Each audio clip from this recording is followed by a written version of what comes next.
ito po, mataas po ang BP ko. So tingnan po natin ang BP kung gaano kataas. Kasi magkakain po tayo ng boiled garlic. Kung effective nga pong bababa po ang BP. Ayan po, magbi-BP po tayo. Ayan, relax. Tingnan po natin, start.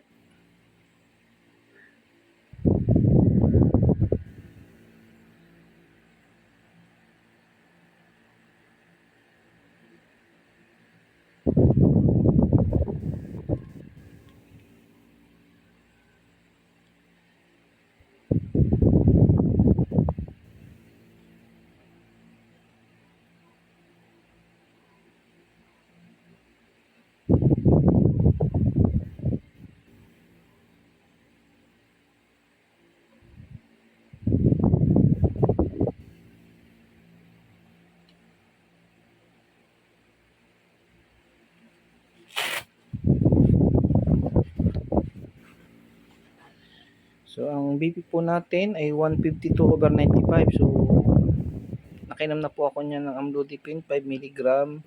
So gagawin po natin, kakain po tayo ng garlic, boiled garlic para po bumaba po agad. So magpi-prepare po tayo ng garlic. Yan, ito na po. Babalatan po natin to, tapos i-boil po natin sa konting tubig. So babalatan po natin to. Yan. Yan, babalatan po natin. Yan, ito lang po siya.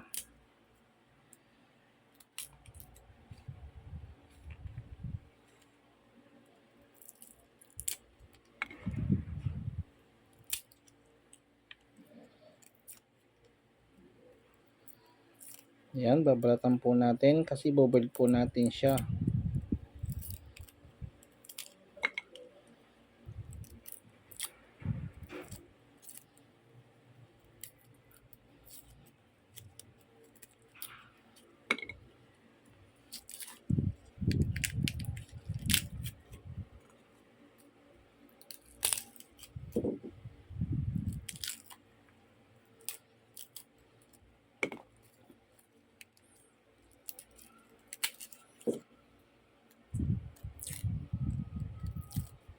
Yan, babalatan po natin.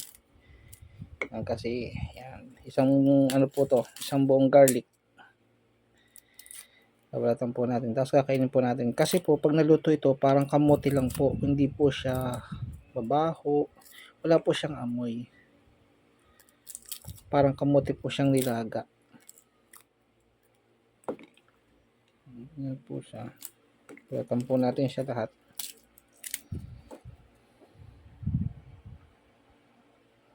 Ayan po. Ito, nabalatan na po natin to. Ayan o. So ito po, i-boil po natin to. Lulutuin po natin siya. Boil po natin to. Tapos kakainin po natin siya. Snack na rin po. Parang magiging snack po siya. Parang dilagang kamote. Ayan po, lulutuin na po natin siya.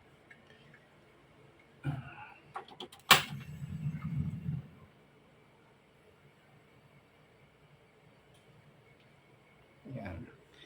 Lulutuin na po natin siya. Kailangan sa pakuluan po natin siya. Mga 2 minutes pong kumukulo yung water. Tapos i-off po natin. Tapos hintayin po natin lumamig yung water. Tapos okay na po yun.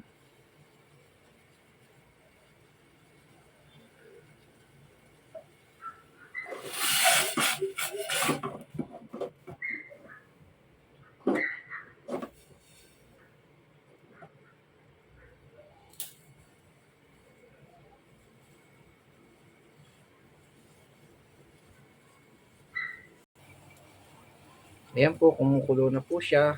Yan, hintayin lang po natin na maluto. Mga 2 minutes pong kumukulo yan, maluluto po yan.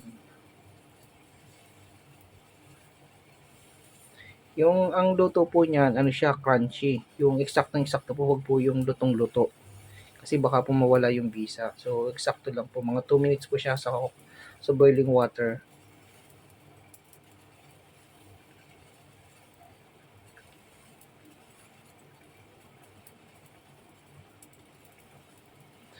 Dapat po yung luto sa kanya, ano po, yung hindi nyo malalasahan yung anghang. Pero crunchy po siya.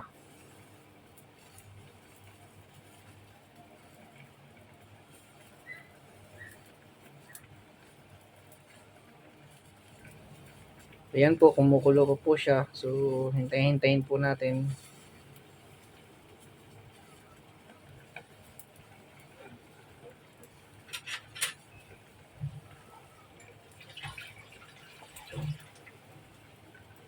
Check po natin kung medyo malambot na.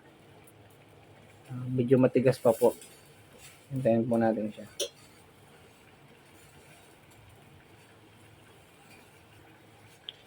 Dapat po, pag tinusok nyo to, dapat po ano siya, alam nyo yung kalabasa na eksakto lang ang luto, parang half cook, na parang medyo may lutong kayong nararamdaman. Dapat po ganun ang pagkakaluto niya. So, kaunti lang po talagang tubig nito kasi para po ano, nandun pa rin po yung bisa ng ano ng garlic. Ayan, okay na po siya. Medyo malutong, nabibiyak na po siya. Oh. Yan, oh, nabibiyak na po siya. Oh, yan, oh. Yan. Nung tinusok po, nabibiyak na, okay na po yan. Luto na po yan. Hindi po siya overcook. Off na po natin. Tsaka po wala na rin tubig. Eksakto po. Pahintayin po natin lumamig yung water para ma-absorb po ng mga garlic yung water na pinaglutuan sa kanila. Ayan, kakain na po tayo ng garlic kasi para po bumaba ang bibig po natin.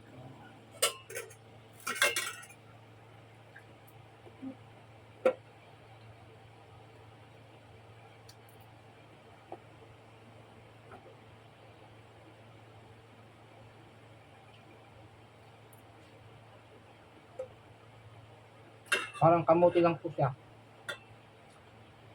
Parang kamuti nilaga.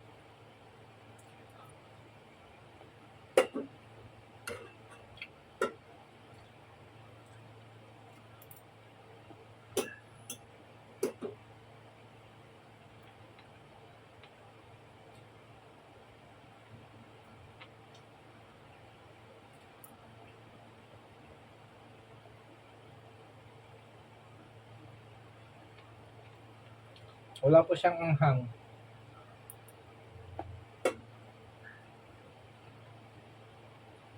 Mukbang po tayo ng boiled garlic para bumaba po yung bili. Although, medyo mahal to sa isang pirasong amlodipine na 5 mg. 5 mg pero healthy naman po siya. Natural po.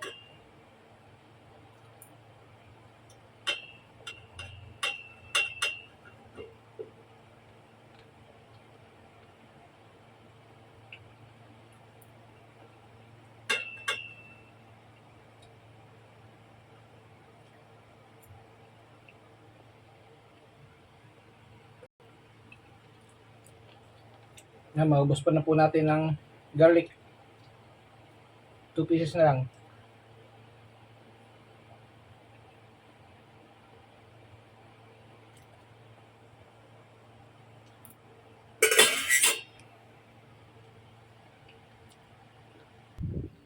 Tapos na tayong pong kumain ng garlic.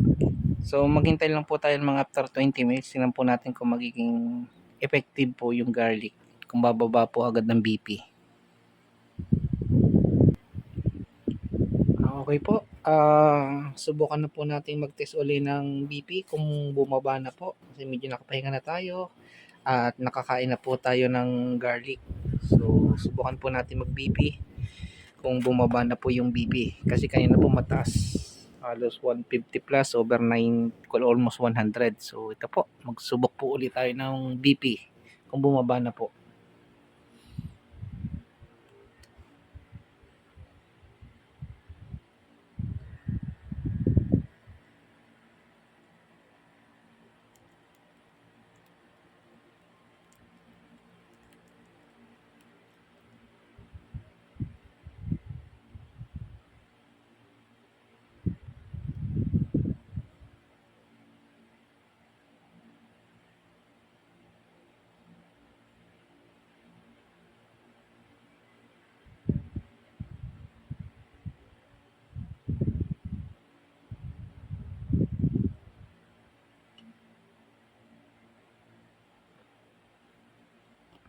mataas pa rin po. So, ulitin po uli natin.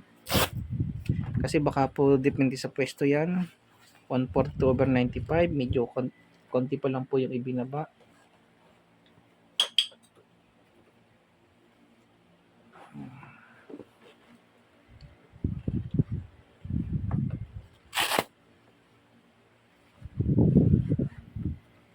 Dapat po nakataas po to, may patungan po. Dapat po yan, may nakapatong po, naka-elevate po yan. So ganito po siya. Yan. Pundutan po uli natin. Yan, naka-elevate na po, may patungan na po nito. Kasi kanina po medyo nakayoko eh. So, pindutin po uli natin.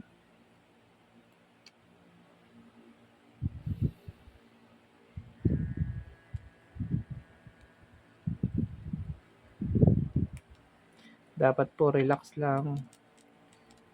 So ang ginagawa ko po, pumipikit pa ako para ma-relax.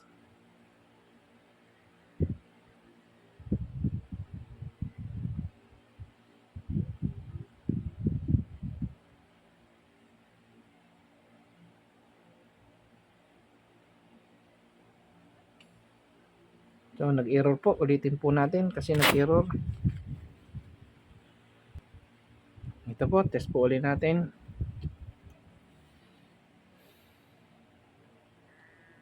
Ipagdasal po natin na sana po lumabas yung totoong result. Para po malaman natin kung nakakatulong po talaga yung garlic. Basta po, samahan po siyempre ng diet, dasal.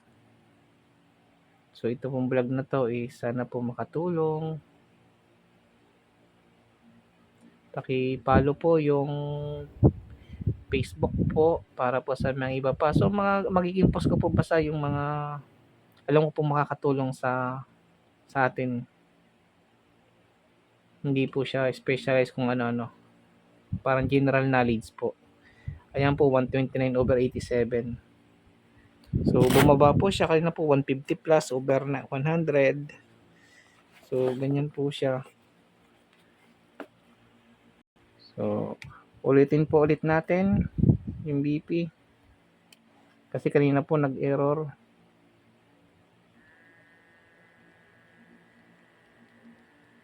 So basta po lagi po tayo magdasal sa Diyos.